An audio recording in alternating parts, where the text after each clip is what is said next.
సంవత్సరం ఈస్టర్ సందర్భంగా last year కూడా ఒక కార్యక్రమంలో మీరు ఆహ్వానించినప్పుడు మీతో కలుసుకునే అవకాశం వచ్చింది. ఈ సంవత్సరం కూడా మళ్ళీ మీరు నన్ను ఆహ్వానించారు, మిమ్మల్ని కలుసుకునే అవకాశం వచ్చింది, గౌరవించారు. క్రిస్టియన్ సమాజానికి చెందినటువంటి వివిధ ఆర్గనైజేషన్స్ ముఖ్య నాయకులంతా పూర్వాలు ఇచ్చి 4 మంచి మాటలు చెప్పి 4 ప్రశంసలు చేసి అలాగే కొన్ని మిగిలి ఉన్నటువంటి సమస్యలు కూడా నా దృష్టికి తీసుకొచ్చారు. అసలు ఈస్టర్ సందర్భంగా మీకు శుభాకాంక్షలు. ఈ దినం అంటే ఈస్టర్ అంటే ఎప్పుడు జరుగుతారంటే నేను చదివిన మేరకు ప్రభువు పునరుద్ధానం అంటే మళ్ళీ కనిపించినటువంటి సందర్భంలో జరిగినటువంటి పండుగ. ఆ సందర్భంగా ఈరోజు కంటిన్యూగా ఉంటుందని కుమారు నాతో మాట్లాడి ఏర్పాటు చేశారు. నాకు చాలా ఆనందంగా ఉంది. ప్రతినిధులుగా ఉన్నటువంటి వారు సమాజంలో ఉండేటువంటి వివిధ వర్గాల్ని కలుసుకోవడానికి ఏదో ఒక సందర్భం, ఆ సందర్భంగా వారికి ఉండేటువంటి గ్రీవెన్స్ని వినడానికి అవకాశం కూడా ఇలాంటి సందర్భాల్లో లభిస్తుంది. అంచేది మీరు నిర్వహించిన పద్ధతి చాలా సంస్కారవంతంగా ఉంది. ఒకటి గౌరవించడం, ఒక పండుగ సందర్భంగా పిలిచి అన్ని విషయాన్ని తెలియజేయడం, అది ఒక సంస్కారమైన పద్ధతిలో చెప్పడం, ఇది మంచి ఒరవడిని ఈ సందర్భంగా మీ సంస్కారాన్ని అభినందిస్తున్నాను. మీ అందరి ఆశీర్వాదంతో ఈ ప్రభుత్వం సుమారు 2 సంవత్సరాల పరిపాలనని పూర్తి చేసుకోబోతుంది. అధికారులు దేశంలోనే ఒక పాలనలో కొత్త ఒరవడి ఈ రాష్ట్రంలో ప్రవేశపెట్టబడింది. శ్రీ జగన్మోహన్ రెడ్డి గారి నాయకత్వంలో ఏమిటి కొత్త ఒరవడి? కొంతమంది చులకనగా మాట్లాడుతూ ఉంటారు, కానీ ఇందులో ఒక భావజాలం ఉంది.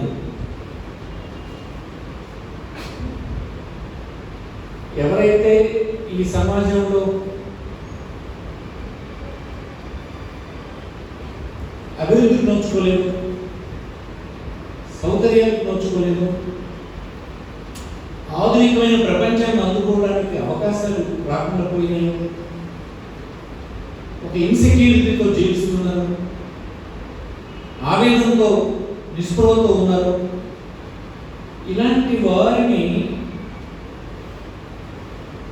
వారిలో ఉండేటువంటి నిస్పృహను పోగొట్టి ఉత్సాహాన్ని నింపి ఆపర్చునిటీస్ క్రియేట్ చేసి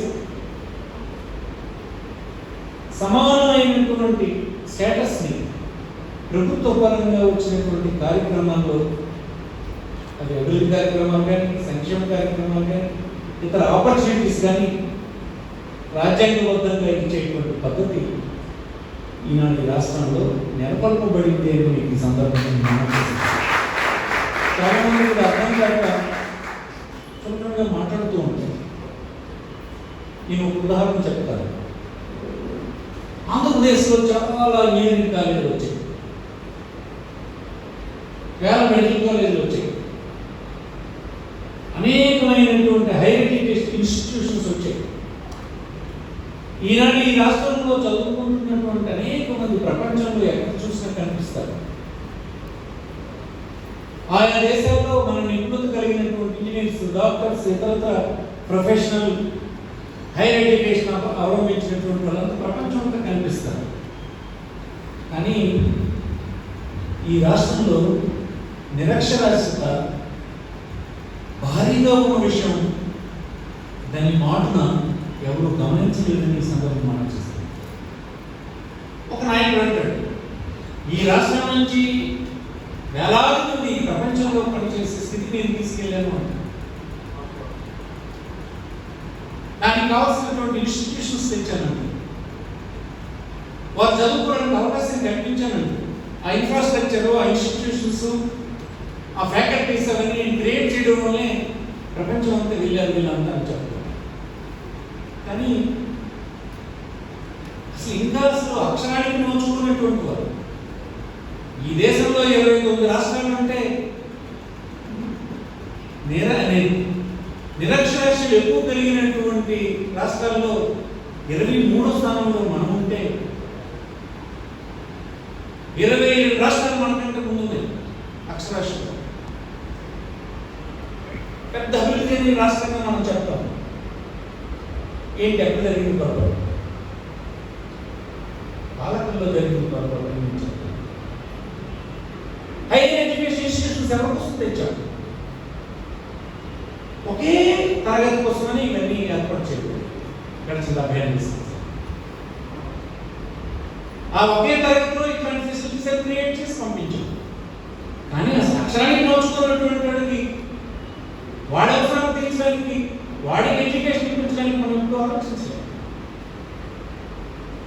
వాట్ ఎగ్జాక్ట్లీ ఇప్పుడు జరుగుతుంది ఏంటంటే అలాంటి వారిని టార్గెట్ చేసే కార్యక్రమం జరుగుతుంది. ఎవరైనా అర్థం చేస్తారా? ఆంధ్రప్రదేశ్ గొప్ప అభివృద్ధి చేస్తుంటే ఏం చూసి అనిపించింది రాష్ట్రం? ఎడ్యుకేషన్ ప్రపంచంతో మనం ఉండవచ్చు. కింద మన చుట్టూ ఉన్నటువంటి ఇంకా అక్షరముఖమైనటువంటి వాళ్ళ సంఖ్య ఉంటే ఎక్కడ నిర్లక్ష్యం చేయబడదు. ఆ దృష్టి లేదన్నమాట. ఒక వర్గానికి అవసరమైనటువంటి ఫెసిలిటీస్ అన్ని మనం క్రియేట్ చేసుకుంటూ పోయాం 80 సంవత్సరాలు. చేయడం అనేది నిర్లక్ష్యం అయిపోతుంది. ఎందుకు కేరళలో 100% లిటరసీ ఉంది? ఈ దృష్టి పాలకులకి కావాలి. ఈ గొప్పటి కాదు కావాల్సింది, ఈ కింద అట్టడం కాదు. అందుకే ఇప్పుడు జరుగుతుంది చూడండి.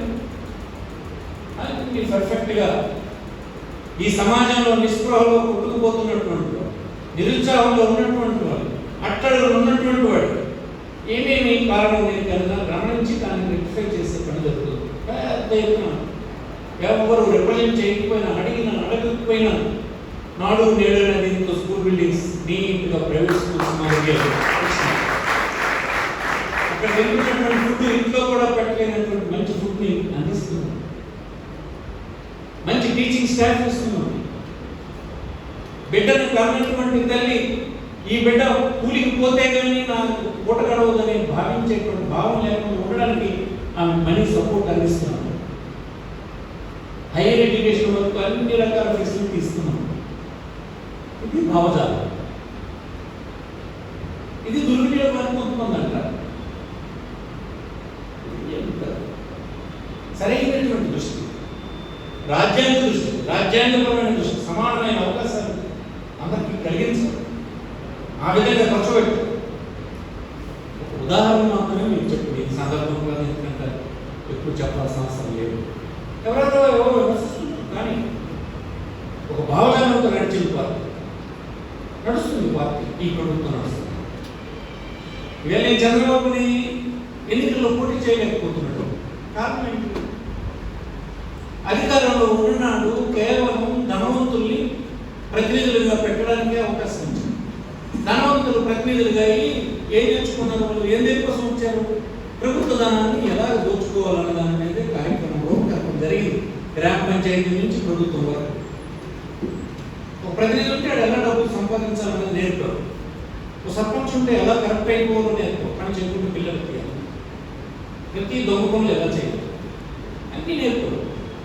నేర్పుతుంది. నీకు ఎక్కడ రాజకీయాలు ఉంటారా? అధికారం పోయిన వెంటనే ఇక్కడ చేయట్లేదు. ఇబ్బంది మనం పోటీలో ఎన్ని లేకపోతే చెప్పి చంద్రబాబు చెప్పేసి వచ్చారు.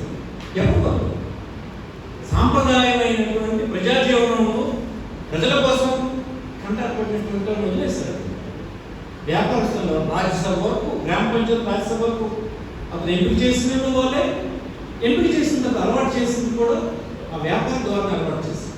మరి అధికారంతో ఎందుకుంటాడు? వద్దనే చెప్తారు చంద్రబాబుకి నాయకులతో ఈ ప్రభుత్వంతో మనం చేయలేము, పడలేము.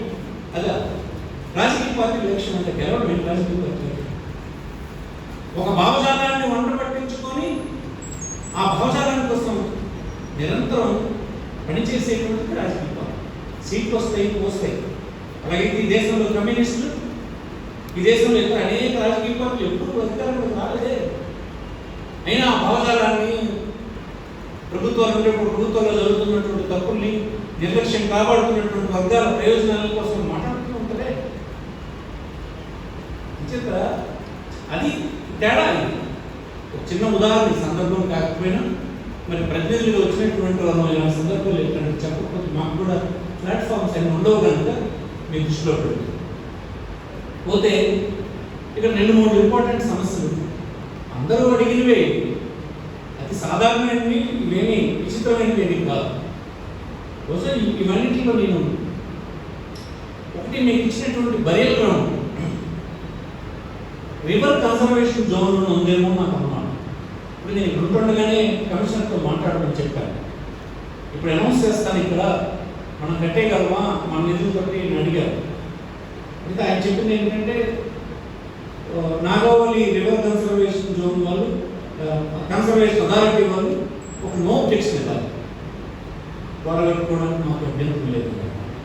అది వస్తే మనం మున్సిపల్ రెజల్యూషన్ పెట్టి గవర్నమెంట్కి పంపించాలి. గవర్నమెంట్లో మనం శాంక్షన్ ఇప్పించాలి. నిధులేమో మన మున్సిపాలిటీ నుంచి ఖర్చు పెట్టడానికి నాకు అవకాశం ఉంది కనుక నేను ఖర్చు పెట్టిస్తాను. 20 లక్షలైనా, 15 లక్షలైనా, 10 లక్షలైనా. ఈ పని వెంటనే మన కుమార్ నాగార్జునుడు కనుక స్టార్ట్ చేయాలి. అందరికీ చెప్తాను, నేను ఇరిగేషన్ వాళ్ళకి చెప్తాను, పర్మిషన్ ఇవ్వమని చెప్తాను. ఇక్కడ మున్సిపాలిటీలో రిజల్యూషన్ పాస్ చేయించి గవర్నమెంట్ పంపిస్తాను. ప్రిన్సిపల్ సెక్రటరీకి, మినిస్టర్కి చెప్తాను, శాంక్షన్ తెప్పిస్తాను. కానీ మీరు ఫాలోఅప్ చేసి ఎవరి స్టెప్ నా దగ్గరికి కొద్దిగా పని వచ్చుతూ ఉంటారు కనుక వస్తూ ఉండాలి, చెప్తూ ఉండాలి. రెండవది కమ్యూనిటీ హాల్. మీరు బహుశా స్థలం చూపించారు కానీ మన ప్రొసీజర్ ప్రకారం అది క్యాబినెట్ వెళ్ళాలి. నాకు తెలియదు, కుమార్ తెలియాలి. మరి క్యాబినెట్ డెసిషన్ తోటి మీకు సైట్ హ్యాండ్ ఓవర్ చేస్తారా? కాకపోతే మామూలుగానే చూపించేసి ఈ సైట్ మీరు ఉంచండి, తర్వాత ప్రాసెస్ అంతా చేద్దాం అన్నారు. తెలియదు. క్యాబినెట్లోనే డెసిషన్ తీసుకున్నారు. రెవెన్యూ మినిస్టర్ ఇవ్వలేదు, ముఖ్యమంత్రి ఇవ్వలేదు, కలెక్టర్ ఇవ్వలేదు. ఒక పర్టికులర్ అమౌంట్ దాటిన ఖరీదైనటువంటి ల్యాండ్ ఏదైనా సరే క్యాబినెట్ మాత్రమే అధికారం ఉంది మన బిజినెస్ రూల్స్లో. అందుకోసం అది ఒకసారి వెరిఫై చేయాలి. అది మీకు ఆల్రెడీ క్యాబినెట్ డెసిషన్ అయిపోతే అది హ్యాండ్ ఓవర్ చేయించే పని అయితే నేనే చేయించగలను. ఒక చేయకపోతే క్యాబినెట్ వరకు తీసుకెళ్లేటువంటి పని స్టార్ట్ చేద్దాం. స్టెప్ బై స్టెప్ నా దగ్గర ఒక్కొక్క స్టేట్ తీసుకెళ్తాం. చీఫ్ మినిస్టర్కి ఒక ఉత్తరం ఇస్తాం, అని చెప్పి ఒక ఎండార్స్మెంట్ వేయిస్తాం, ప్రపోజల్ తెమ్మని ఆయనతో రాయించి ప్రపోజల్ తెప్పించి ఏర్పాటు చేయాలి. ఇంకా ఇతర అంశాలు, ఇతర ప్రాంతాల్లో ఉన్న అంశాలు ఇప్పుడు మేము గుర్తెరిగి ఉన్నటువంటి వాళ్ళని గమనిస్తాం.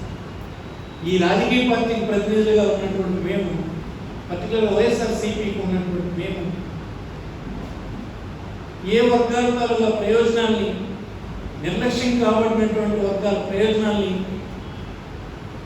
శ్రద్ధ తీసుకోవాల్సిన అవసరం ఉందన్నటువంటి జాగ్రత్త, ఒక స్పృహ కలిగి ఉన్నామని ఈ సందర్భంగా వచ్చేస్తే వదిలేసి నిర్లక్ష్యం పట్టించుకోకుండా ఉండే పరిస్థితి ఏం లేదు. ఇటీవల అనేక సంక్షేమ కార్యక్రమాల్లో అదే పద్ధతి, మిగిలినటువంటి పనులు చేయడంలో సంఘ నాయకులుగా మేము తీసుకొచ్చినటువంటి తప్పకుండా నాకు ఛాంపియన్స్ అయిన శాసనసభ్యునిగా, ఒక ప్రతినిధిగా, మీ శ్రేయోభిలాష ఇప్పుడు మీతో ఉంటానని ఈ సందర్భంగా ఆలోచిస్తున్నాను. మీరందరికీ అభినందన.